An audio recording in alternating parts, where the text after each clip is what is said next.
Bienvenue à la retenue. La vitesse de nos vies semble s'accélérer à un rythme exponentiel. La pression, souvent auto-imposée pour réussir, n'a jamais été aussi forte. Avoir le corps parfait, l'apparence parfaite, la carrière parfaite, la vie parfaite. Qu'est-ce que ça nous coûte?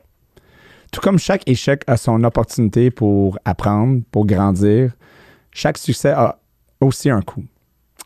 Est-ce que ça vaut la peine? Notre invité d'aujourd'hui a largement vécu à la fois les fruits du succès et leurs coûts.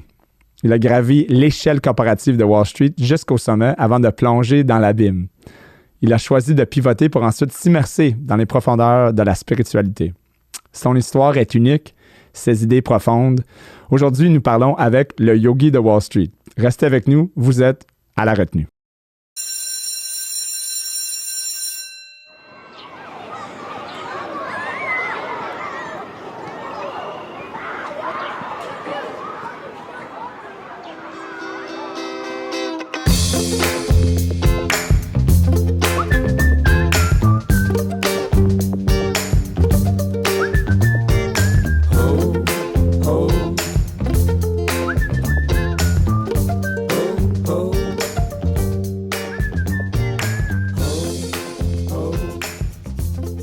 Bonjour, merci d'être avec nous encore une fois pour un autre épisode de La Retenue. Aujourd'hui, invité spécial, on est très content de recevoir le yogi de Wall Street, Éric Giasson. Éric, merci d'être venu en studio avec nous. Ben, merci pour l'invitation, Ryan. Et j'ai une question. Pourquoi La Retenue? Écoute, on commence et puis je me fais poser la première question, c'est parfait. Écoute, pourquoi la retenue? C'est parce que, quand j'étais jeune, j'étais souvent en retenue. Puis, quand j'étais en retenue, drôlement, j'ai appris plus de choses en étant en retenue que probablement quand j'étais en classe. Ça m'a permis de tu sais, t'as plein de temps, t'es assis là, t'as rien à faire, donc j'étais forcé de trouver des choses à lire, à apprendre, à penser. Donc, écoute, on est en retenue aujourd'hui. Et pourquoi tu étais en retenue? Écoute, ça c'est... Il y avait plein de raisons. On parlait justement avant l'épisode de pas se faire canceller en disant quelque chose d'inapproprié. Donc, on le touchera pas, mais mettons, j'étais tannant. Uh-huh. Puis, des fois, j'explorais comme adolescent... en fait, on explore tous comme adolescents, donc j'explorais... Mais c'est intéressant parce que tu réussis bien personnellement, professionnellement, puis l'école n'était pas un cadre, un moule approprié pour toi, peut-être? J'étais capable j'ai traversé l'école. Ouais, t'as traversé l'école. Je savais qu'il fallait que, basé sur les constructs de la société, là, qu'il fallait que je le fasse. J'étais assez... conscient de dire, OK, mais c'est quelque chose qui est nécessaire, mettons, selon ma compréhension et mon analyse de la situation. Mais ça venait pas te chercher. Non, pas du tout. Ça venait pas te chercher. Non, exactement. C'était comme, OK, je vais le faire. Un peu comme, tu sais, manger des brocolis. Là. J'aime pas vraiment les brocolis. Tu sais, je le sais que c'est bon pour toi. Donc, si c'est dans l'assiette, je vais le manger. Mais, tu sais, je suis pas excité à mettre un morceau de brocoli dans ma bouche, mettons. Donc, c'est une analogie de brocoli ce matin. Mais moi, ce que ça me faisait penser quand tu lisais ton introduction, là, tu sais, le succès, la vie parfaite, le ci, le ça, puis... moi, ce que ça avait de l'air, puis c'est un de mes thèmes, puis c'était le lien que je voulais faire avec la retenue, mais ça avait l'air d'une prison. T'sais.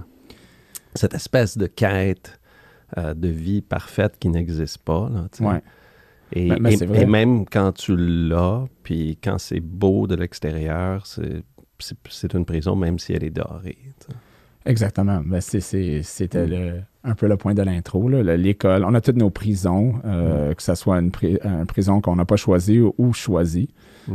L'école, quand tu es jeune, tu n'as pas vraiment le choix. En fait, littéralement, tu n'as pas le choix. Je pense que légalement, je pense que c'est légiféré que tu es obligé d'aller à l'école jusqu'à un certain âge.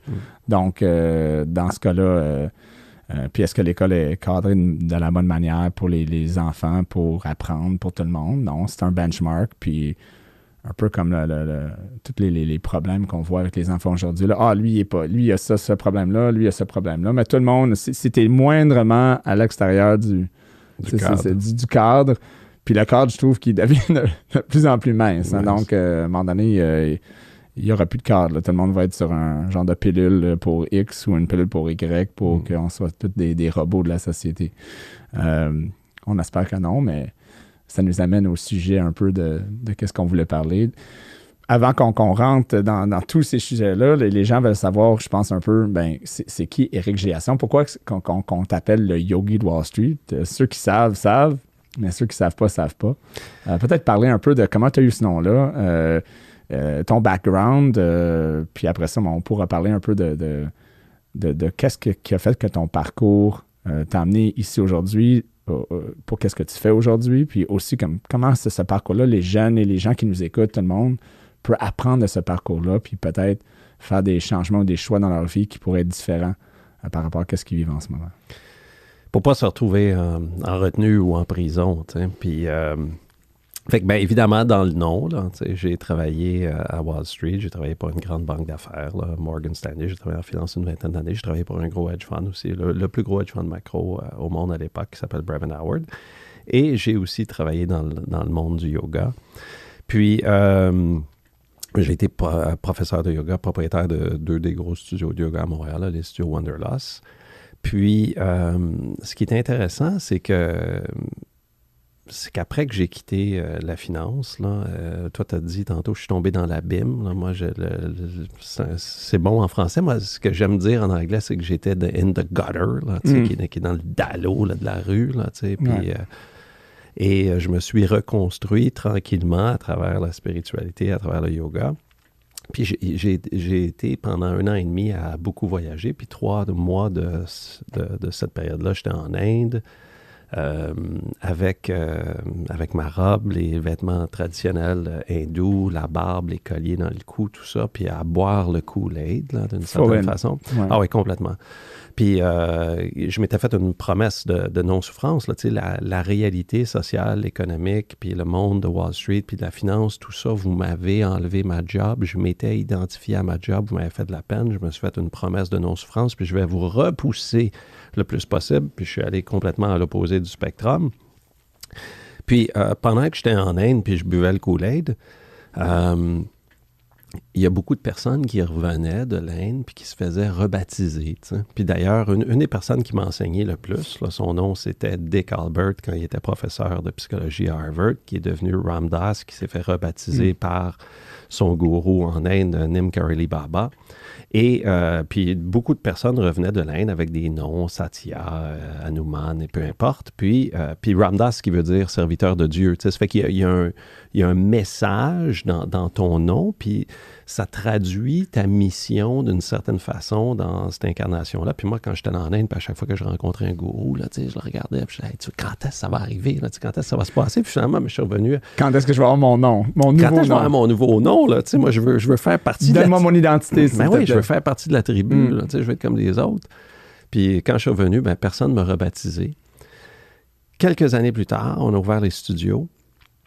Et j'avais un de mes professeurs qui n'était pas d'accord avec mon style de gestion.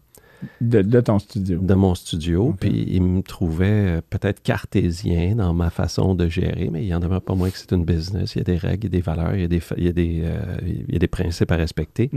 Et je l'ai mis dehors, puis il m'a insulté sur les réseaux sociaux pour dire que ma façon de gérer, c'était Wall Street Yoga. Puis là, moi, je t'ai insulté, là, tu sais.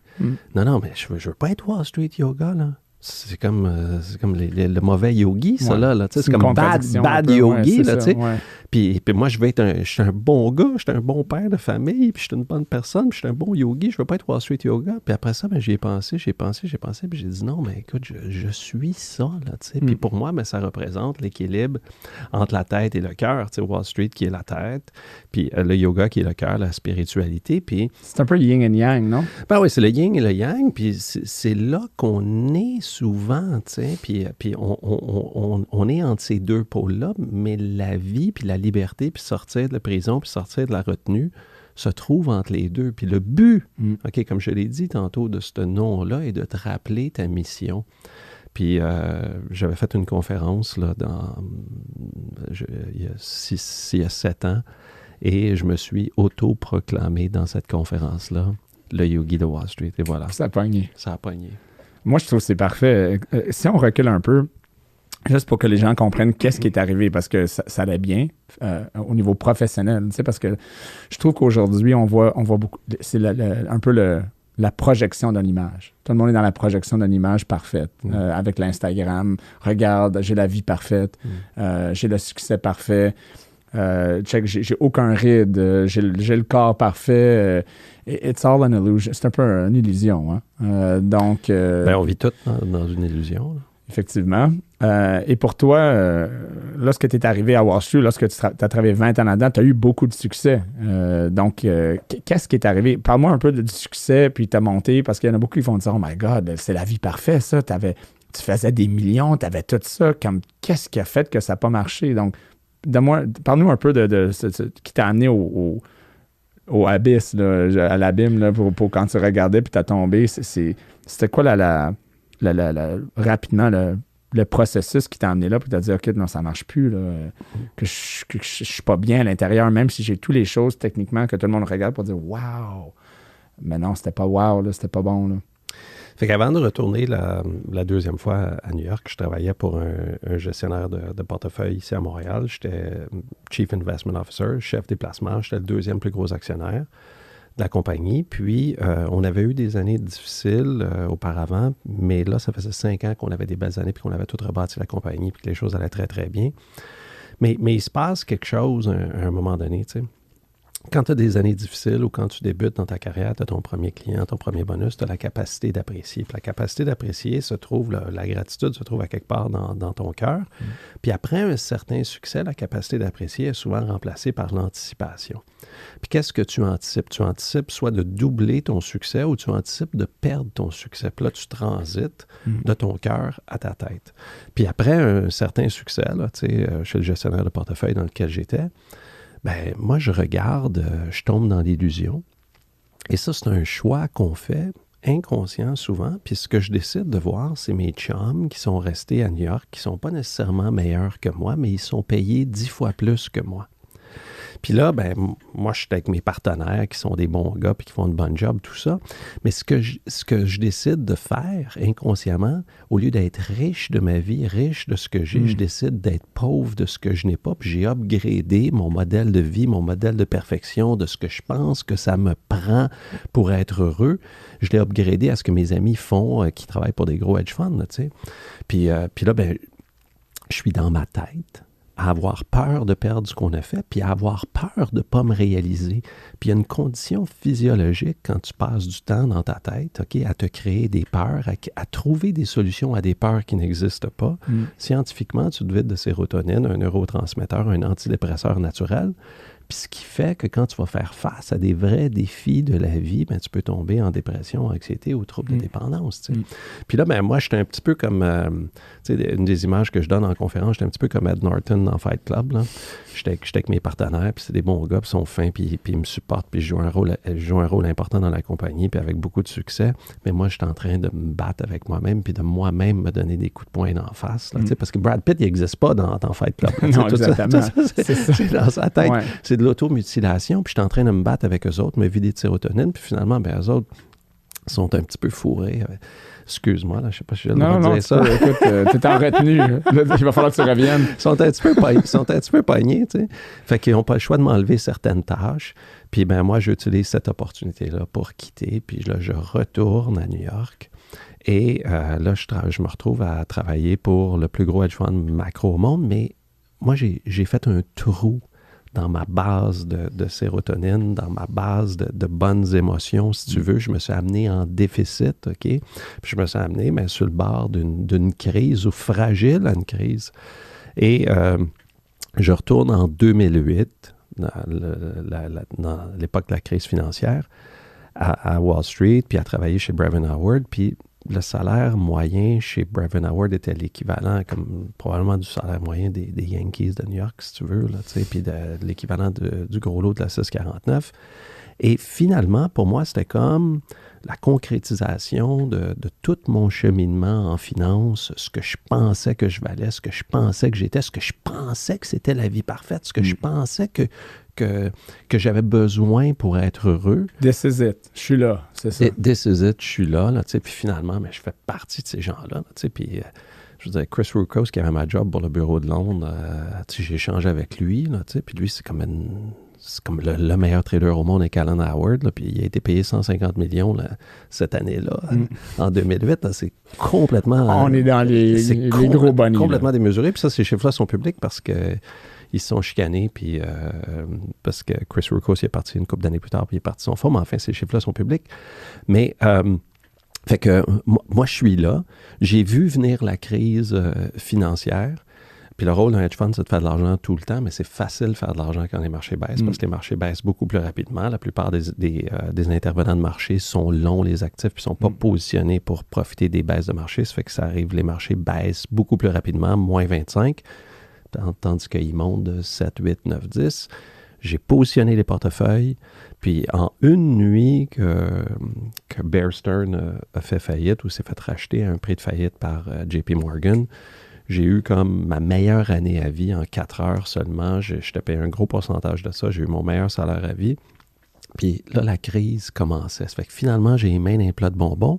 Mais la crise se poursuit. Puis un gros hedge fund comme ça, tu sais, 35 milliards, tu es leveragé 6 fois. Ça veut dire à tous les jours, il faut emprunter 200 milliards. Les prêteurs disparaissaient. Tu sais, Lehman a fait faillite, Morgan Stanley a failli faire faillite. Donc, la liquidité a disparu. La liquidité a disparu, ça fait que Bravin Howard a ni plus ni moins décidé de diminuer ses opérations à New York, presque fermer le bureau, m'a mis dehors en même temps.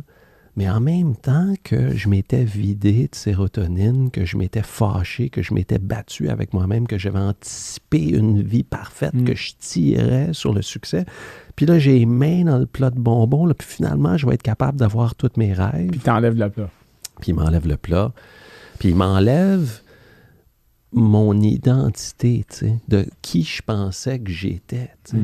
Puis qui je pensais que j'étais, mais dans ce business-là, c'était comme le sommet, là, tu sais. Je veux dire, il y a rien en haut de ça, là, en finance à cette époque-là. Il n'y a aucune autre opportunité d'exister dans le regard des autres, d'avoir un rôle aussi élevé, puis de faire autant d'argent rapidement. Puis moi, ben, je pensais que c'était ça que j'étais. Ça fait que tu m'enlèves ça. Ça fait que je ne sais pas comment exister, comment faire pour vivre dans la société si tu m'enlèves mon costume social, mon identité sociale. T'sais.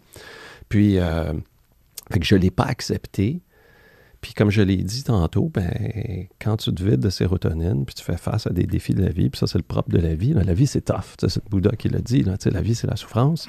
Puis quand tu fais face à des défis de la vie, puis si tu es en déficit, ben, ce qui peut expliquer que tu peux tomber en dépression. Puis moi, ben, je suis tombé en dépression assez sévère. Là, 2 ans d'antidépresseurs avec les idées noires, les idées suicidaires. Les idées suicidaires... Tu sais, puis ça fait 15 ans de ça, là, puis je l'analyse ou je le comprends de façon différente aujourd'hui, mais tu sais, je visualisais, j'avais une Ferrari, je visualisais prendre ma Ferrari, la conduire à la planche dans un camion remorque pour qu'elle me coupe la tête ou la partir dans le garage, c'est comme si, tu sais, toutes mes pensées noires étaient liées à ça, comme si ça représentait le plus laid de qui je pensais que j'étais, ou une espèce de conflit, si tu veux. Mais est-ce que je voulais vraiment mourir ou je ne savais pas comment vivre sans ce rôle-là? Tu sais, tu te présentes dans la rue, là, toi, c'est le fun, tu as une belle business, puis tu es propriétaire de Planiprêt, puis tout, puis tu es conseiller, puis tu as des employés, puis tu te présentes, qu'est-ce que tu fais dans la vie? Quand tu ne travailles pas dans la société dans laquelle on vit, t'es qui, t'es quoi, tu sais? Écoute, c'est incroyable. Qu'est-ce que tu as dit qui frappe, là, c'est on se donne les identités, mais quand tu as perdu ton identité... Comme, est-ce qu'il y a une pire chose qui peut arriver à quelqu'un? Comme, who am I? Comme, je pensais que j'étais X, finalement, puis j'ai bâti toute ma vie autour de ce genre de réalité dans ma tête, parce que tout ça est créé dans la tête. Donc, ça, c'est ma vie. Ça, c'est moi. Je suis bon à ça, je suis mauvais à ça, j'ai ça. Et une journée de plus, puis finalement, tout ça que je croyais qui était absolument vrai, right? Une vérité absolue n'est plus vrai. Donc, un peu comme dire, tu te réveilles, puis finalement, toute ta vie, c'était un rêve. Tu sais, comme tu vis pas sur la planète Terre, là, t'es sur Jupiter, puis que là, t'es pas un humain, t'es un girafe là, qui parle, comme dans your entire reality is fractured. Complètement. Donc comment éviter ça? Comme pour les gens parce que je pense à ça dans le monde qu'on vit en ce moment, puis j'utilise Instagram souvent, là, les gens qui prennent des photos puis les filtres, puis c'est parfait, puis tout ça, puis ils s'identifient à ça. Leur vie, c'est comme, ça, c'est moi. Ça, je suis beau, je suis jeune, je suis en forme. Mais il n'y a rien qui va perdurer. Donc, comment ne pas rentrer dans cette attrape-là, que ce soit en affaires, personnelles, en relation? Moi, je suis un bon père de famille, c'est ma vie, ça. Oui, jusqu'à temps que ta femme se réveille puis elle se dit, tu sais quoi, t'es pas un bon père. T'es pas un bon père, je te laisse, je prends les enfants, puis tu perds tes enfants. Mais moi, je pensais, dans ma tête, j'étais le père parfait. Ouais. Comment que je... Mais tu veux pas aller là. Il y a beaucoup de choses là-dedans que tu dis, mais on est avec plusieurs défauts de manufacture. Puis ça va être un de mes textes la semaine prochaine, puis j'écris 2 textes par semaine. Et puis ces défauts de manufacture-là ont fait en sorte que l'espèce humaine sont probablement responsables de la survie de l'espèce humaine, mais inutiles pour le bien-être, la réalisation, le bonheur de la personne humaine. Puis un de ces défauts-là, c'est que l'humain est le mammifère qui naît le moins bien équipé, puis on naît probablement 1 an trop tôt, tu sais. Puis, c'est vrai, je veux dire, regarde les Bambi, regarde les chevaux, regarde n'importe quoi, ils sont prêts à courir, ils sont prêts à se défendre. Très vulnérables à la naissance. On est très vulnérables, puis pour survivre, mais on a besoin de développer un lien de dépendance, d'attachement, d'amour avec nos parents, puis ça, c'est instinctif, c'est une question de survie, tu sais. Puis nos parents sont plus ou moins au courant de ça, tu sais.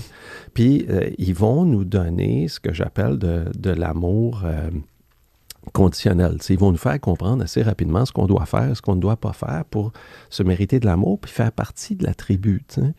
Puis, t'en as besoin. T'sais. Puis moi, j'ai une petite fille d'1 an et demi, là, puis c'est un bouffon total. Là, fait que, elle vient faire du yoga avec moi le matin sur le tapis, elle se met ça à la tête, tout ça. Puis tout de suite après qu'elle l'a fait, elle me regarde. Est-ce que je joue un beau rôle? Tu m'aimes-tu? Ouais. Je mérite-tu de faire partie de la tribu? T'sais? Puis, le soir, je lui donne un bol de rigatoni. OK, puis elle veut le sac à terre ou elle se met le doigt dans le rigatoni, puis elle me regarde, puis elle fait non, non, non.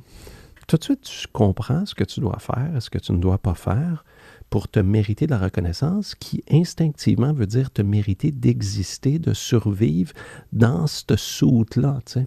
Puis sans prise de conscience, OK, puis tu vas continuer de valider ton existence dans le regard des autres.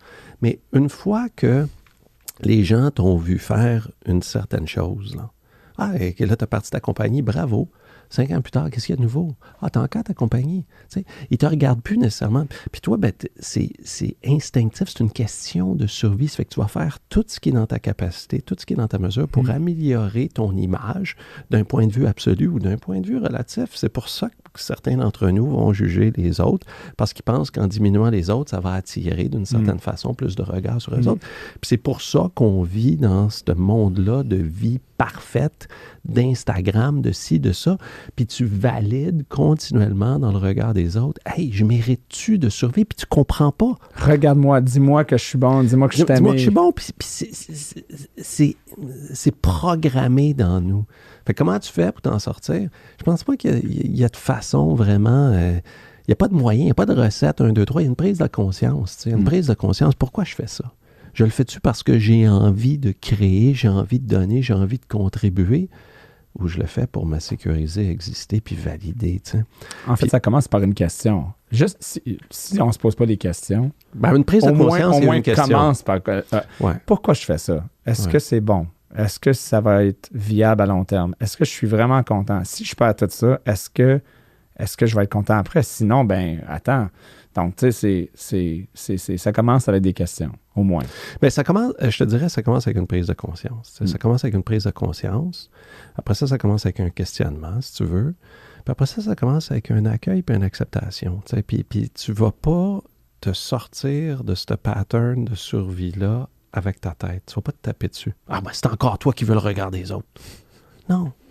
Je veux dire, tu as de la compassion puis de l'amour pour la personne qui cherche à exister puis à survivre avec son kit de survie. Fait que, OK, c'est encore toi qui veux le regard des autres parce que tu veux survivre, ça te fait du bien puis ça t'a amené là. T'sais. Puis tu parlais d'entrée de jeu de la vie parfaite, puis je veux dire, tant et aussi longtemps que tu es à la quête de la vie parfaite, pour le regard des autres, tu es en prison. Puis il n'y a aucune vie parfaite, aucune maison, de nombre d'autos, d'argent, de ci, de ça qui va combler ce trou-là béant en toi. Puis pour moi, la liberté, elle est là. Puis elle est là, la liberté. C'est la compréhension de ce piège-là, la compréhension de ce défaut de manufacture-là, la compréhension de cette prison-là. Puis c'est de reconnecter avec l'espace en toi qui n'est pas défini par la forme.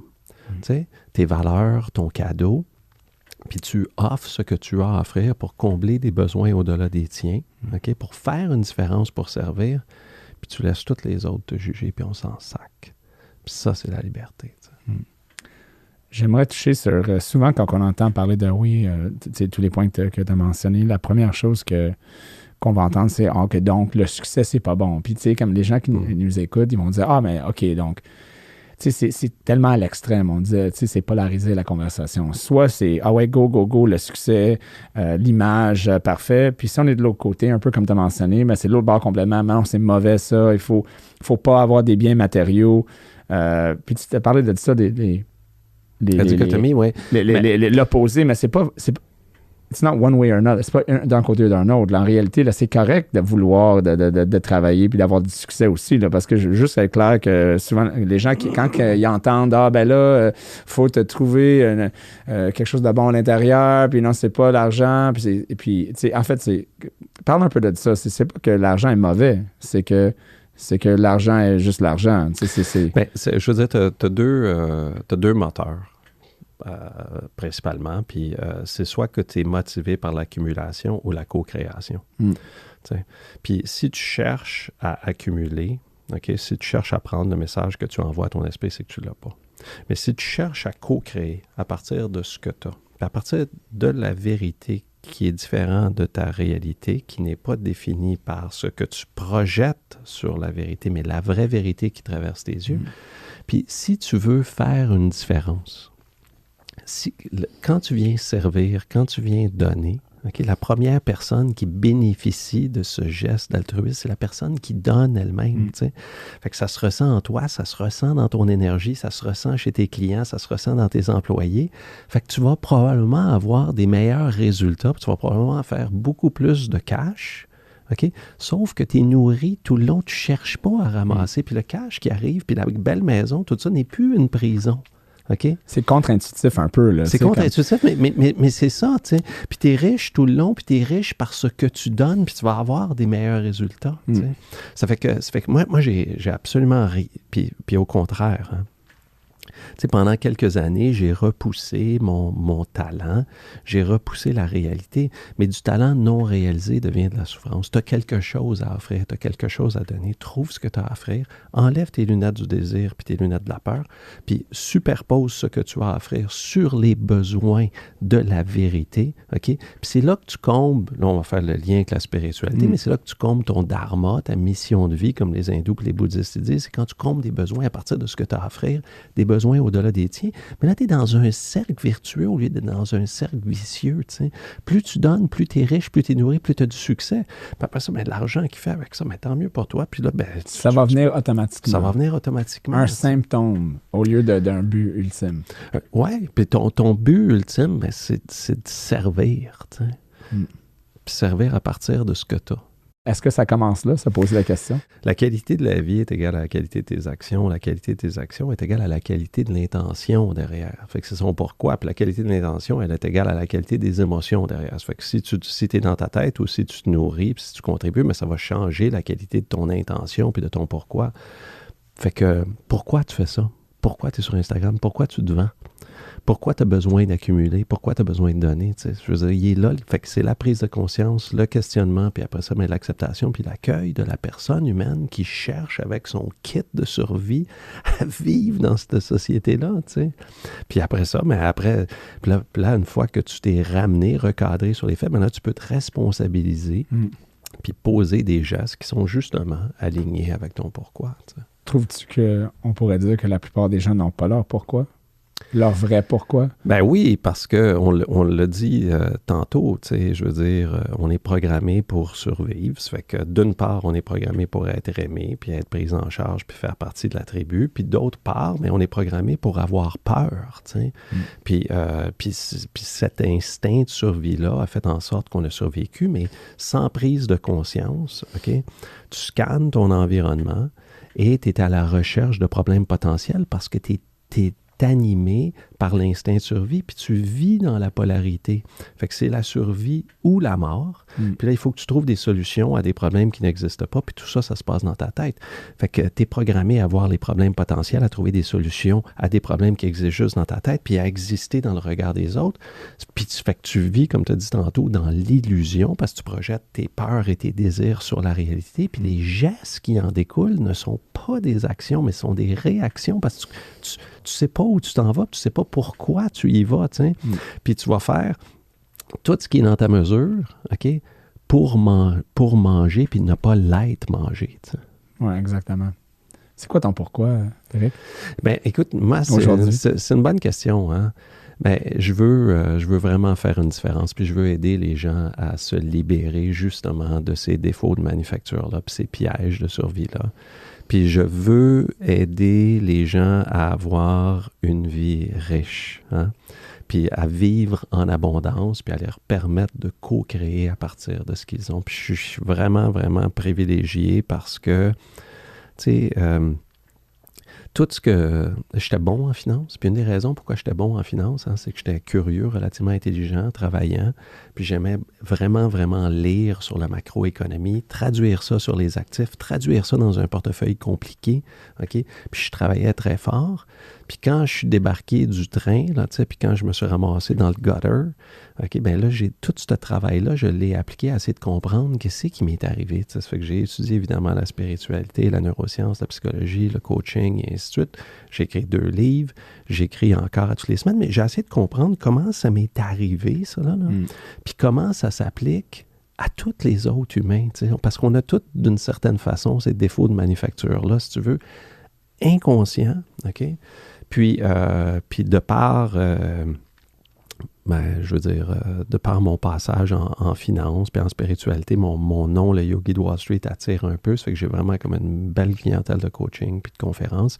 Puis j'ai la capacité d'essayer de provoquer d'une certaine façon un éveil chez les gens puis une prise de conscience sur les prisons qui nous habitent puis qui font en sorte que même si on a une belle vie de l'extérieur, qu'on n'est pas pleinement heureux. Ça fait qu'il est là, mon pourquoi. C'est de partager mon histoire puis de libérer les gens. C'était vraiment bien partagé. Non, c'était parfait. Mais c'est rare que... je pose cette question-là souvent. Je me la pose moi-même, puis c'est surprenant les réponses que les gens vont te donner. Comme quand on va prendre un nouveau courtier ou employé, je leur demande, mais c'est quoi ton pourquoi? Puis ils me regardent comme, qu'est-ce que tu veux dire? Puis c'est surprenant de voir les gens explorer puis tenter de dire, mais je sais pas, je devrais-tu en avoir un? Mais tu sais, puis souvent les réponses sont très... des réponses qui ont été apprises par je vais donner la bonne réponse pour me faire dire que, OK, je suis bon, t'es correct, t'es good, c'est bon ça, c'est la bonne réponse. Au lieu d'avoir une réponse, mettons, authentique.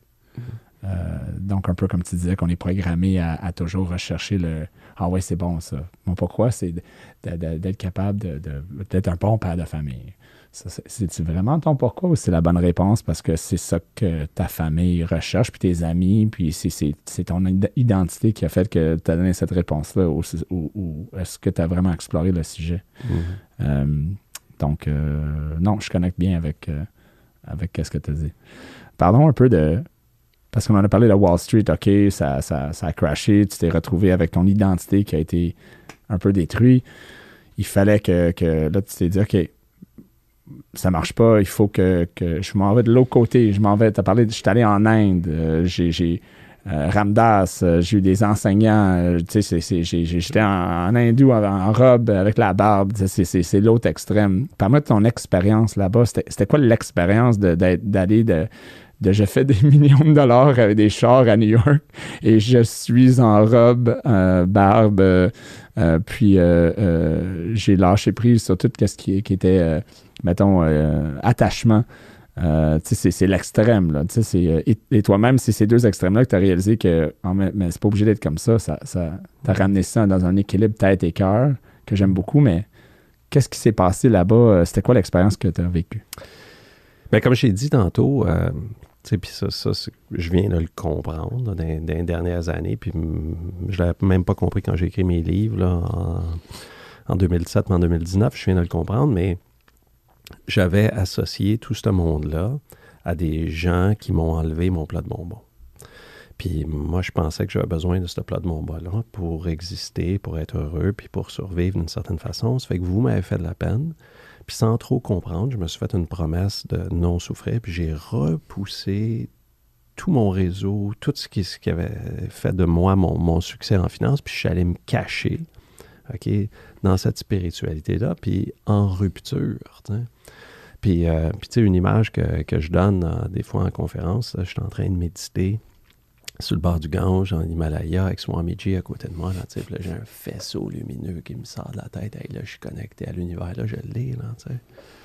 T'as vécu ça, là, c'est pas une image. Non, t'as littéralement fait ça. Ouais, je veux que les gens comprennent, c'est pas une image, ça. Là. C'est quelque chose qui est arrivé. Ça, c'est vrai.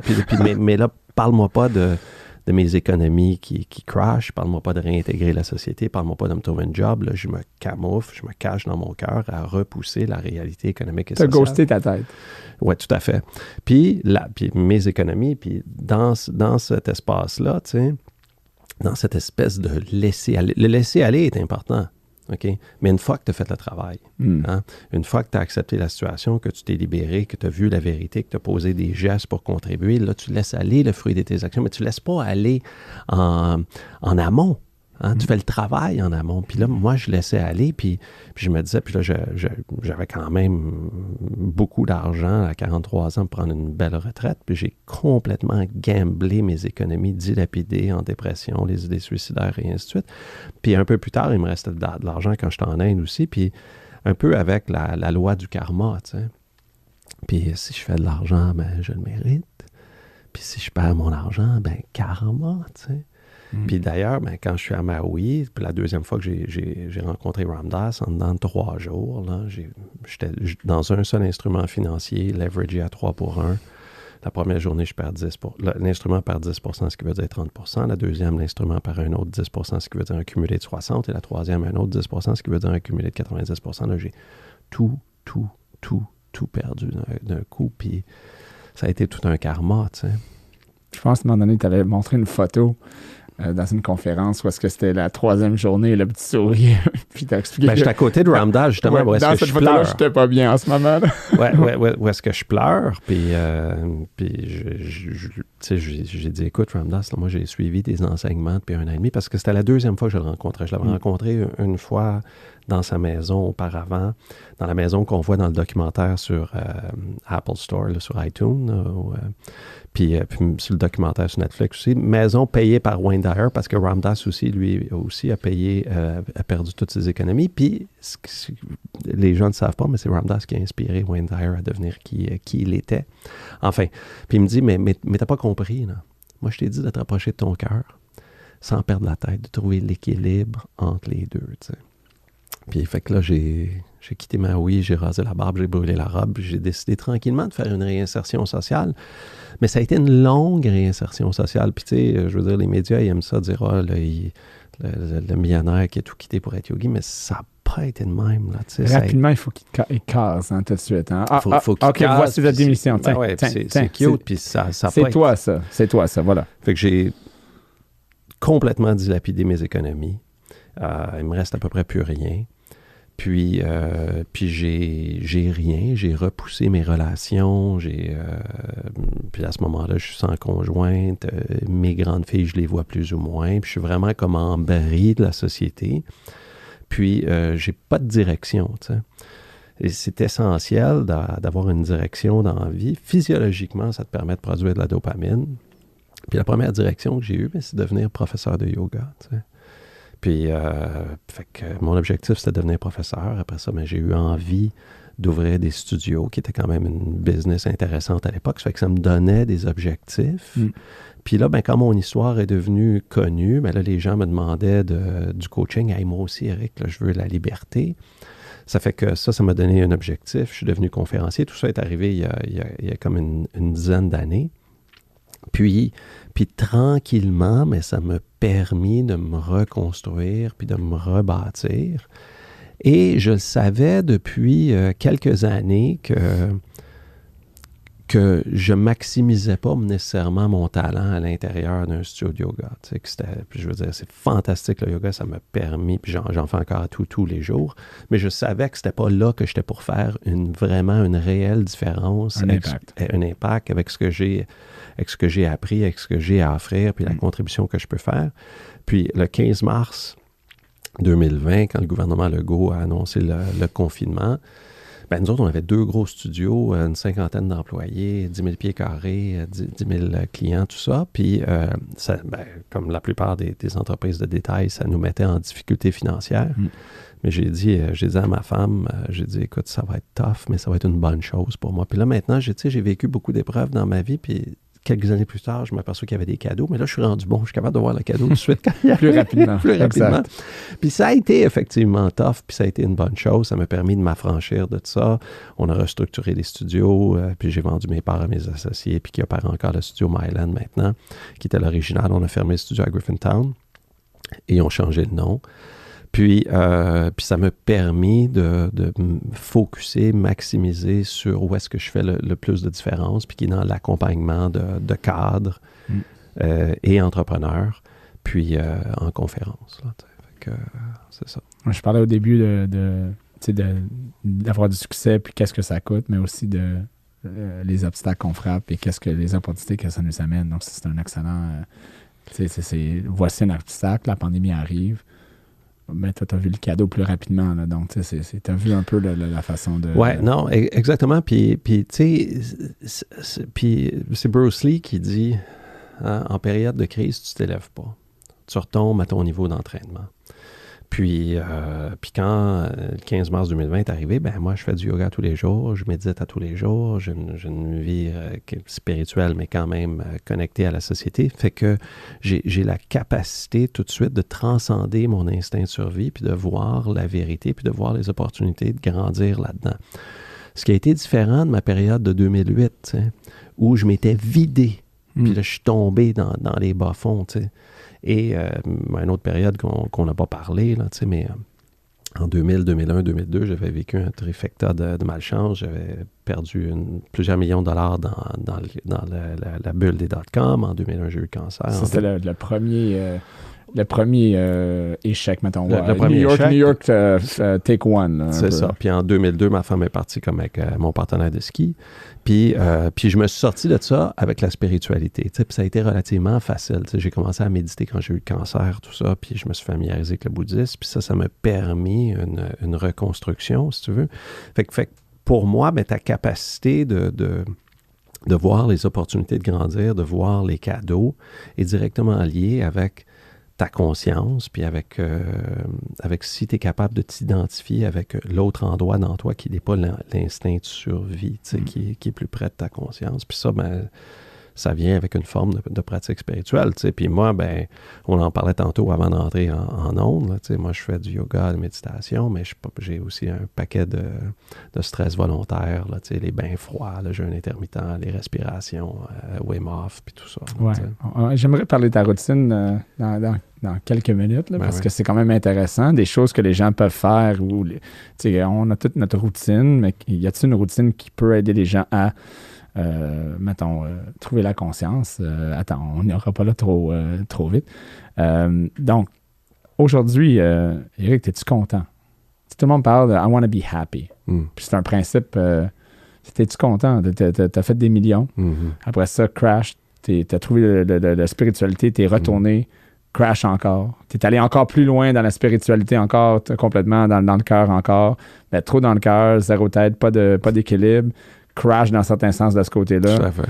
Revenu encore, studio de yoga, pandémie, semi-crash, mais tu sais, en étant conscient. Donc là, OK, donc on est capable de se repositionner, de voir l'opportunité dans la crise. Aujourd'hui, c'est quoi être content? Est-ce que tu es content? Puis c'est quoi le travail? Comment tu balances ça? mettons, on va dire, moi je le sais pas, mettons, tu fais moins d'argent que tu faisais avant, mais donc, es-tu content ou pas content? Est-ce que tu aurais aimé faire qu'est-ce que tu fais aujourd'hui, avoir un impact et faire autant d'argent qu'avant? Are you accepting mediocrity? Il y a beaucoup de... Non, mais médiocre, on va se le dire, on va appeler ça de même, là, mais il y a beaucoup de gens qui disent « Ah, mais lui, c'est ça, il accepte juste d'être médiocre maintenant. Là, il y avait tout ça, puis regarde sa vie aujourd'hui. » Les gens sont vite dans le jugement. Donc, qu'est-ce que tu dis à ça? Comment tu vois ça? Écoute, ça vient du champ gauche. Je sais pas si ça vient de où, ça, la médiocrité. Ah non, mais je te lance ça de même, écoute-moi. mais je gagne très bien ma vie. OK? Je gagne vraiment très, très bien ma vie. Puis, ça fait que ça j'ai pas de problème à ce niveau-là. C'était pas un attaque. Quand même beaucoup moins que si je travaillais pour un gros hedge fund, mais j'ai une belle... C'est ça, je veux dire. J'ai une belle business. Puis malgré tout, tu sais, je veux dire, j'ai 7 enfants, j'ai des ex, j'ai pas les économies que je devrais avoir nécessairement à mon âge. Fait qu'il y en avait pas moins que j'ai des défis de la vie. Mais attends, t'as dit quelque chose d'intéressant. T'as pas les économies que tu devrais avoir. Oui. Interesting. Ben, je veux dire, j'ai 58 ans. Where does that rule come from?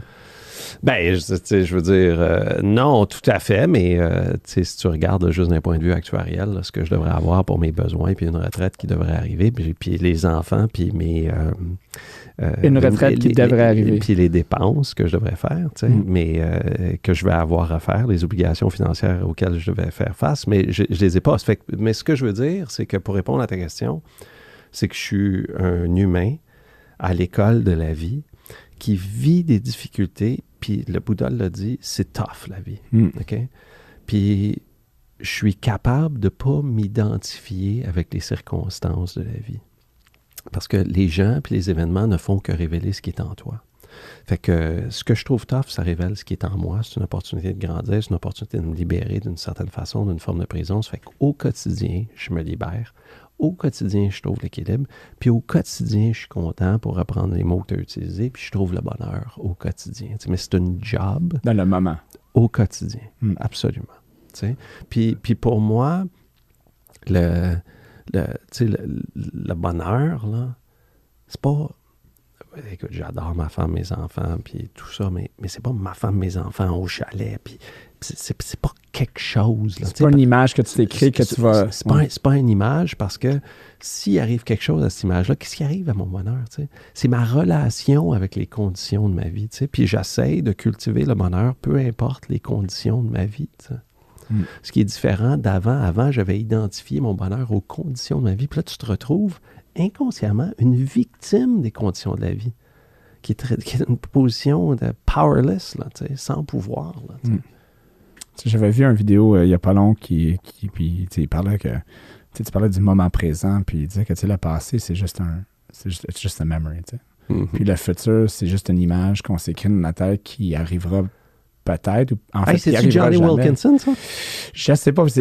J'avais pas... C'était une citation, puis une vidéo, mais il n'y avait pas le nom de la personne. Mais, c'était-tu un Anglais, là? Oui. Qui te ressemble un peu, un ancien joueur de rugby? C'est Johnny Wilkinson, c'est ça? Ça se peut. Ouais. Puis, je disais, le présent, c'est maintenant. Et maintenant.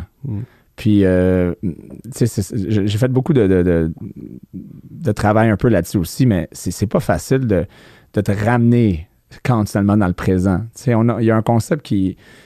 Pourquoi que la vie avance de plus en plus rapidement quand tu vieillis? Ou tu as le sentiment que ça avance de plus en plus rapidement. Puis le phénomène a été étudié. Puis la raison, c'est qu'on est sur autopilote, souvent. Quand tu as appris juste à conduire la première fois, tu te rappelles très bien là, quand tu rentres dans la voiture pour la première fois, puis tu fais le voyage de ta maison jusqu'à ton travail parce que ça fait une semaine que tu conduis. Là, tu tiens la... Mais aujourd'hui, là, tu peux littéralement passer 1 heure dans la voiture, puis arriver au bureau, puis penser « Qu'est-ce que j'ai fait pour 1 heure dans ma voiture? » Tu étais sur autopilote. Inconscient dans ta vie. Inconscient. Est-ce que tu regardais les autres autour, les gens à côté de toi? Non, les gens sont tous là à regarder de l'avant, puis donc j'essaie de faire une image où est-ce que la vie peut devenir un peu comme ça. Là, tu réalises pas. Non, mais elle est comme ça. Mais comme dans mon premier livre, je le dis que la plupart des gens se promènent sur l'axe horizontal. Fait qu'ils regrettent hier. Ils ont des regrets par rapport au passé ou des peines ou des traumas ou peu importe, puis ils ont peur de demain. T'sais. Fait qu'il se promène entre hier et demain, puis... Chase la carotte d'être content. Chase la carotte, chase l'horizon, si tu veux, d'une certaine façon. Puis après un éveil, une prise de conscience, un questionnement, ben là, tu es sur l'axe plutôt vertical, tu sais, puis tu es là où est-ce que tu es, tu sais. Puis c'est dans cet environnement-là que peu importe les conditions de ta vie, ben, que tu peux arriver à te rééquilibrer, puis à te libérer, puis à trouver le bonheur. Puis apprécier le moment. Peu importe le moment. Puis tu sais, même quand ça écœure, ouais. Même quand ça écœure, c'est une opportunité de grandir, contribuer. Puis tu sais, je veux dire, le 15 mars 2020, là, comme j'ai dit, pour la plupart des gens, c'était pas le fun, mais ça m'a amené ailleurs, tu sais. Puis ça décharge un peu. Moi, j'ai des moments que, tu sais, ça va mal. Là, puis là, je prends 2 secondes, puis là, je commence à rire. Parce que je réalise comme, ça, c'est le moment. Ça va pas bien en ce moment. Puis c'est juste comme quand tu le réalises et tu le vis vraiment, là, comme pas dans ta tête, mais tu le vis ici au lieu de ici. Qu'est-ce que j'ai à apprendre de ça? Exact. Ça va être intéressant. Comment je peux grandir? Puis c'est comme libérant en 2 secondes. En 2 secondes. C'est incroyable comment juste 2 secondes dire « Attends, là. » Puis là, c'est comme si c'est plus ta vie, c'est juste, c'est qu'est-ce qui se passe, mais pas qu'est-ce qui se passe réellement. Tu comprends qu'est-ce que je veux dire? Puis je pense que des fois, être content, c'est juste de prendre les quelques secondes que ça prend de sortir de ta tête, de se dire « Let's just take a look ». Oui, puis l'autre chose qui est importante pour être content, c'est de faire un inventaire, tu sais. Puis on est programmé pour survivre, je l'ai dit tantôt. Tu es programmé pour voir ce qui te manque pour manger, puis voir ce qui te manque pour pas l'être. Okay? Ça fait qu'il va t'arriver 10 choses dans une journée, une seule négative. Tu vas retenir seulement la chose négative, puis c'est là que tu vas vivre, puis tu vas trouver la journée était tough, était terrible. C'est ça qui est arrivé au bureau. Puis ça a duré 15 minutes. Ta journée, tu étais parti de la maison pour 10 heures de temps. Il n'y avait pas rien d'autre qui est arrivé. Je pense qu'une prise de conscience sur ce qui t'a donné de la gratitude, les raisons pour lesquelles tu pourrais avoir de la gratitude. Puis l'autre chose qu'on ne remarque pas aussi, bien évidemment que tu t'as acheté une nouvelle auto, tu as un bonus, tu as eu des ventes, tu as un gros high, puis des déceptions, ça fait que là tu as un gros down, mais entre les deux, tu étais sur ton X dans un état de flow, est-ce que ta perception de temps et d'espace changeait, puis les choses arrivaient à travers toi, tu n'étais pas occupé à rien faire, tu faisais ce que tu devais faire. Fait qu'une prise de conscience là, que tu peux faire, le soir, le matin ou peu importe, là, quand j'étais sur mon X, là, je faisais quoi? Je pensais à quoi? Puis ça me donnait quoi? Puis ça te donne une perspective sur la richesse de ta vie au lieu de vivre constamment avec ton biais négatif. T'sais. Non, c'est vraiment... aussi this too shall pass. Des hauts et les bas. C'est de se rappeler que tu peux pas être toujours en haut, tu vas pas toujours être en bas. Puis l'idée, c'est d'être, comme tu dis, dans le flow. Parce qu'équilibre, c'est un mot dangereux, là, parce que tu peux jamais vraiment être en équilibre. Tu peux le chasser. Puis là, ça se peut que tu essaies de chasser encore une fois quelque chose. Je vais être content quand je t'ai équilibré. Mais là, tu cours vers l'horizon encore. Là. C'est juste d'être, comme tu dis, sur ton X, avec un flow qui marche. Tout à fait. C'est excellent. Là, on va parler de ta routine, parce que c'est vraiment... Moi, j'aime ta routine. Je te suis un peu. Tu as mentionné Wim Hof, tu as mentionné des choses que tu fais. Parle-moi de ta routine qui peut être applicable à n'importe qui, une routine qui peut t'aider à... Parce que je pense que c'est nos routines qui nous aident des fois à faire le plein, mais aussi de prendre plein conscience, d'être dans le présent.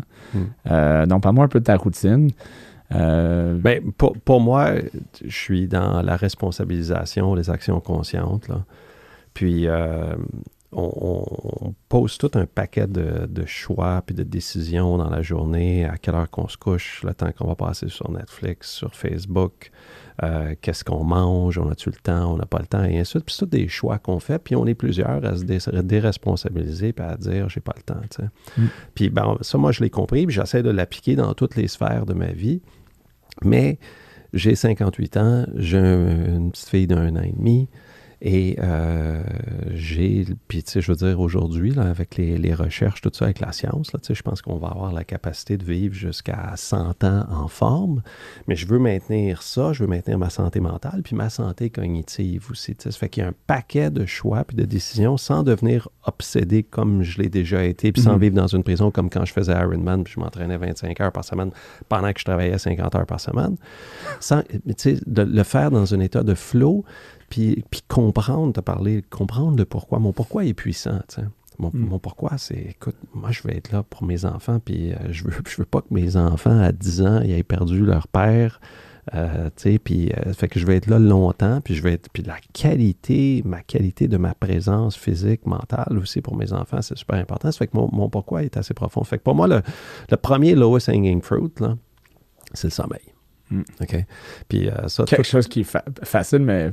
Pour tout le monde. Pas très applicable, pas tout le monde qui l'applique. Pas tout le monde qui l'applique, pas tout le monde qui en prend conscience. Puis, tu sais, je veux dire, au niveau de la santé mentale, au niveau de la santé physiologique, au niveau de la santé cognitive, toutes les recherches le démontrent. Ça te prend 6 à 8 heures, 8 c'est mieux.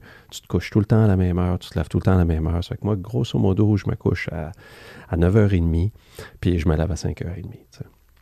Puis qu'est-ce que tu as fait avant? T'sais? Fait que j'ai pas passé 1h30 sur mon téléphone à régler des courriels, à régler des problèmes, puis à envier tout le monde sur Instagram, puis à envier tout le monde sur Facebook, puis à envier tout m'a couché de même. Puis tous ceux qui ont une plus belle business que moi sur LinkedIn, tu sais. Fait que je passe du temps avec ma femme, tout ça, on peut écouter une émission, peu importe, mais je pratique aussi la cohérence cardiaque à tous les soirs avant de me coucher. Ça fait que c'est quoi la cohérence cardiaque? Cohérence cardiaque, c'est 5 minutes de respiration consciente, où est-ce que tu prends 6 respirations par minute. Ça fait que tu inspires en 5, tu expires en 5, tu inspires en 5, tu expires en 5. Retention et... mettons, c'est 6 in, 6 retention. 1, 2, 3, 4, 5. 1, 2, 3, 4, 5. T'sais. Fait que tout ça, c'est assez facile. Puis ça me met dans le bon mood pour aller me coucher. Et puis, on tamise les lumières le soir. Le matin, tout de suite, j'allume les lumières assez rapidement. Puis, ce que moi, je vais faire le matin, 5-6 matins par semaine, je vais courir à 5h30 le matin. Je fais la thérapie du froid, on va en parler, là, mais j'ai décidé, puis ça, moi, je suis habitué, ça fait 3 ans que je prends les douches froides, ça fait 2 ans que je prends des bains froids. J'ai décidé cette année de courir en short et en camisole jusqu'à moins 10 ressenti. S'il fait plus froid que moins 10, là, je m'habille. Puis depuis le mois de novembre, j'ai couru comme 80 fois. Je me suis habillé ce matin, la 18e fois seulement. Il faisait moins, moi à Saint-Sauveur, il faisait moins 19 ce matin. Donc, c'est ça. À un certain point, le froid, c'est le froid. Là, le froid, c'est le froid, tu sais. Ouais. Puis bon, j'en reparlerai. Puis là, je rentre et je fais ma pratique de yoga. Je fais ma méditation, puis je fais les respirations Wim Hof. Puis tout ça, ça me prend juste une demi-heure. Avec ma course, une demi-heure. La fin de semaine, je vais courir 1h30. Puis tout ça, j'active mon métabolisme. J'active aussi ma tête. Et puis avec ces formes de stress volontaire-là aussi qui activent comme je l'ai dit, ton métabolisme. Non, c'est vraiment... donc ça, c'est ta routine, ça t'aide à préparer ta journée. À préparer ma journée, puis ce que je fais après ça, quand je suis en ville, je vais prendre une douche froide de 3 minutes après tout ça. Puis quand on est au chalet, dans le nord, je fais un gros trou dans la glace, puis je me baigne dans le lac, 2 minutes. Ça, c'est absolument... C'est incroyable. Donc, pour les gens qui nous écoutent, moi, je fais la même chose. J'ai pas un bain... j'ai pas les bains froids, là, mais j'ai une anecdote à conter. Donc, les douches froides, je suis rendu, je pense que en consécutif, là, je suis rendu à presque 5 minutes. OK, wow. Donc, puis là, dans un puits, là, donc le puits à Saint-Sauveur. Donc, c'est directement... l'eau de source. L'eau de source, là, donc... qui There's no cheating. Non, exactement. Là, c'est full on. Au début... Puis pour les gens, ils disent, voyons, là, ces gens-là sont malades, pourquoi tu prends des douches froides? Puis effectivement, le Wim Hof, là, j'avais un peu lu son livre, suivi son podcast. Écoute, au début, j'étais comme, voyons, ça n'a pas de sens. Là. Mais il faisait des bons points. Puis il y avait des recherches scientifiques qui avaient été faites. Il y en a plein. Et puis de plus que je rentrais là-dedans, puis je lisais, je disais, mais attends, là, il y a de la science derrière ça, puis il y a de la spiritualité derrière ça, une combinaison, puis je trouvais ça intéressant de tête et cœur, donc spiritualité et science, qui fait qu'il y a des impacts réels. Donc, je dis, OK, je vais commencer. Là, la première fois on a fait ça, ou que j'avais fait ça, comme douche froide de 15 secondes, je pensais que j'allais mourir. C'est clair. Puis là, il explique, respire, tu sais, respire, pas de douche froide de même. Donc, là, ça faisait longtemps. Ma sœur est venue d'Allemagne. Ma sœur, c'est un master yoga. Okay? Donc, elle enseigne en Allemagne. Elle donne des conférences. Elle a sa business d'huile naturelle. C'est vraiment dans le spirituel. OK. Puis, je disais, écoute, on va aller au Polar Bear Club, tu sais. On va aller au Polar Bear Club ici dans le nord, puis écoute, on va faire du yoga, tu me feras du yoga, puis on va faire un petit traitement de froid. Mais tu sais, je lui coach avant, je dis, écoute, là, ça va, respire, c'est correct. Puis là, ça fait un bout, là, je prends des douches froides. Donc là, la rivière arrive, on est comme, OK, viens dans la rivière. Là, il n'y a personne dans la rivière. Il faisait comme moins 10 ce jour-là. Il n'y a pas un chat dans la rivière au Polar Bear. Tout le monde fait le froid. Si ça crie, puis ça sort en 10 secondes. Puis c'est la preuve que ça marche, ces choses-là. C'est que, OK, ma soeur dit, OK, je vais le faire avec toi. Je rentre et je m'assis. L'eau est rendue là. J'ai juste mes mains sorties. Et puis là, tu sais, je respire. Là, ça fait... Puis quand tu es habitué, tu as entraîné ton corps, tu es capable de le faire. Là, j'étais là, puis elle dit, écoute, elle rentre. Puis ma soeur, elle a quand même l'entraînement, pas capable. Elle est comme ça. Puis je lui ai dit, arrête, lâche, respire. Pas capable. Elle est sortie après 30 secondes. Moi, je reste là 3 minutes, puis il y avait des gens qui se mettaient en haut, là, regarder comme ce gars-là, il est pas normal, là, ça va mal. Puis, mais le point, c'est que c'est de l'entraînement que tu es capable, avec un entraînement et un discipline, et d'être conscient d'entraîner ton corps et ton mental, de faire des choses que tu penses qui sont complètement à l'extérieur de ce que tu croyais était possible. Mm-hmm. Puis une douche froide, pourquoi des douches froides? Mais c'est juste un symptôme qui peut être appliqué à d'autres places aussi. Là. Non, mais ça, tu as raison. Puis ça en vient avec la puissance de ton mindset, puis comment est-ce que tu vas définir les événements. Puis moi, quand je creuse mon trou d'eau, je regarde ça, là, puis c'est comme... ce que je vois, c'est le rush de dopamine qui m'amène. Puis d'autres personnes regardent ça, mais es-tu malade, lui, là? Mais c'est la définition que tu lui donnes. Fait que d'une part, ça fait que c'est la puissance de ton état d'esprit, de ton mindset, ce que tu vas choisir de définir ce qui se fait, puis ça que tu peux se faire dans toutes les sphères de ta vie. C'est la gestion de l'adrénaline, de la cortisol. Et gestion du stress. Fait que ça te donne un pic d'adrénaline et de cortisol, puis après ça, tu apprends à le gérer. Fait que tu as atteint ton sommet dans la journée au lieu de rester dans le tapis, la cortisol dans le tapis. Ça te permet de produire de la dopamine, qui est l'hormone du bonheur, qui active les mêmes récepteurs que la cocaïne, là. Et c'est bon aussi pour diminuer ton glucose dans le sang. C'est bon pour bâtir du gras brun aussi, qui est un isolant. Puis c'est bon pour le système immunitaire. Là, c'est bon à tous les niveaux. C'est bon à tous les niveaux. En assumant que tu as des conditions physiques puis que ton médecin te permette de le faire. Absolument, oui, c'est ça. Là. Donc, pour les gens qui nous écoutent, là, OK, demain, je me pitche dans le lac à moins à 2 degrés, puis j'ai jamais fait ça. Comme j'ai dit au début, j'avais fait ça 10 secondes, puis après ça, 15 secondes, puis après ça, OK, 30 secondes, 1 minute, OK, rotation, respiration, 2 minutes, OK, là, plus d'eau chaude, je vais commencer à froid, OK. Puis finalement, ça l'avance. Là. C'est un peu comme l'entraînement. Les gens qui, après le 31 décembre, disent « Moi, je vais m'entraîner, je vais me mettre en forme. » Puis ils se mettent au gym 2 heures par jour pour la première semaine. Ils sont plus capables de marcher. Tu ne les vois plus pour le restant de l'année. C'est d'y aller incrementally, tranquillement. Puis c'est incroyable. Mais il y a d'autres choses que tu fais aussi, de la respiration. Je fais les respirations Wim Hof, là. Une 30 comme ça, 3 secs avec je retiens la respiration. Ça aussi, c'est pour activer ton système. Et la rétention. Et la rétention. Rétention à vide. J'aimerais qu'on fasse un mini affaire maintenant. Ça te tente-tu? Ben oui. Donc, explique rapidement, parce qu'on a presque fini. On va terminer un peu avec ça pour que les gens voient. C'est un exercice très simple. Là. Tu respires. On va le faire 20, là, parce que si on le fait 35 puis on attend. Mais juste pour donner l'histoire rapidement, à un moment donné, mon trainer que je fais de l'entraînement m'a dit « OK, mais on va pratiquer de l'entraînement sans air, comme expire complètement, puis là, tu vas forcer. » Puis elle dit « Mais tu sais, juste avant de commencer, je veux que tu t'assieds comme ça, puis tu vides ton air, puis je veux juste timer pour voir combien de temps que... ça fait 2 ans de ça, combien de temps que tu peux pas respirer sans air. Je pense que j'avais monté à comme 27 secondes, 32 secondes. Puis là, à un moment donné, j'ai suivi le Wim Hof, j'ai regardé, puis la retention sans air, pas de respiration pour plusieurs minutes. Pas 1 minute, pas 2, pas 3. Là, ça peut aller toucher le 4 et demi, 5 minutes. Là. Moi, je pense que je m'ai rendu à 3,5 jusqu'à date, là, 3 minutes 27 secondes avec plusieurs rondes. Mais ça t'interne, it brings you inside. T'es sans air, t'entends ton cœur. Et puis le rush de quand tu fais la retention après, quand tu le respires, c'est incroyable comme feeling. Là. Donc, explique comment que ça t'amène, qu'est-ce que ça t'amène, puis on fera l'exercice rapidement. Là. Mais je pense que tout ça là, s'inclut dans les stress volontaires. Tu sais. Puis un des spécialistes sur la longévité, là, MIT, Harvard, David Sinclair, là, puis les respirations, l'hyperventilation, le jeûne intermittent, les bains froids, et ainsi de suite. Puis quand tu amènes ton corps dans un état de stress, ben il apprend à se défendre. Ça fait que ça active ton métabolisme, ça active ton système.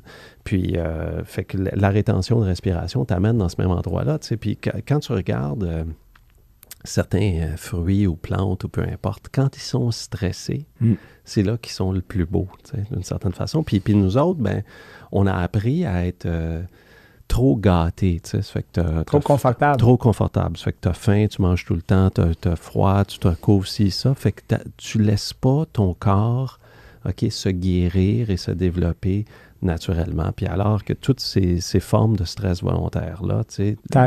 T'aide, exactement. Gratification instantanée. Hein, activer ton métabolisme puis à garder ton métabolisme en forme, là, tu sais. Puis, moi, je veux dire, tu sais, comme dans les dernières années, là, mes enfants, la grippe de la garderie, le ci, le ça, ma femme, la streptocoque, tout. Moi depuis que je le fais, là, ils sont malades, j'ai rien. Moi, je prends rien. C'est incroyable. C'est incroyable. Donc, on le fait. On le fait une ronde pour que les gens puissent le voir. On fait une ronde seulement. On expire, on fait la rétention. Puis, moi, c'est bon parce que je suis une personne compétitive. Quand je le fais avec quelqu'un d'autre, je me rappelle que it's not about that. C'est super bon. Puis, il y a beaucoup de... Il y a beaucoup de sciences en ce moment aussi qui sont sur les bienfaits de respirer par le nez. Puis, moi, j'ai pas encore poussé ça, là, mais je vais l'essayer, par exemple, mais il y a aussi comme toute une nouvelle mode sur le mouth taping pour la nuit, puis tout ça. Je suis pas rendu là, moi non plus. Mais il y a beaucoup de recherches sur les bienfaits, mais entre autres, cette forme de respiration-là par Wim Hof, qui a été popularisée par Wim Hof, se fait par le nez, puis c'est comme c'est comme un bienfait condensé, si tu veux, de respiration par la nez. Donc, on va faire 20 respirations. Parfait. Souvent, je parle le compte. Donc, ça, c'est notre affaire de rester conscient dans le compte. 20, puis après ça, expiration, puis on va faire la rétention. Puis après ça, on va terminer ça là. Puis c'est expert. Donc, on va tasser ça. On lâche pas. Donc, tu vois, 20, je te suis si tu veux. Oh, tout de suite, va vite.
On va te laisser gagner.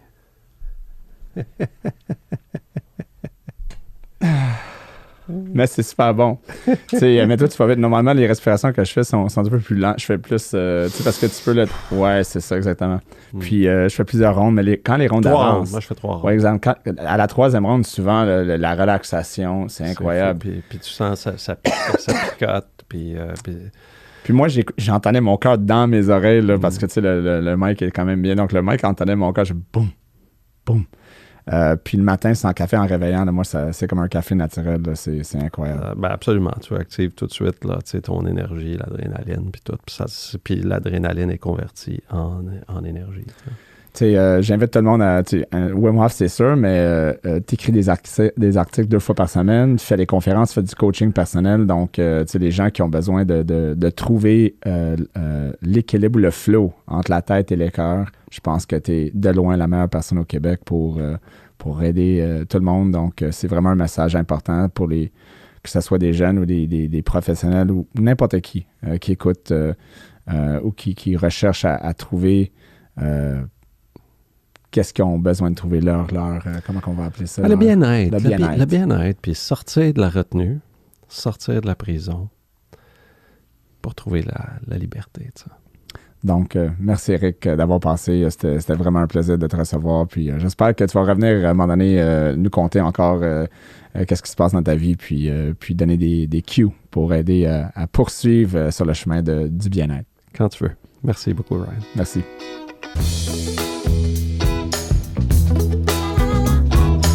Merci d'avoir été avec nous pour cette retenue.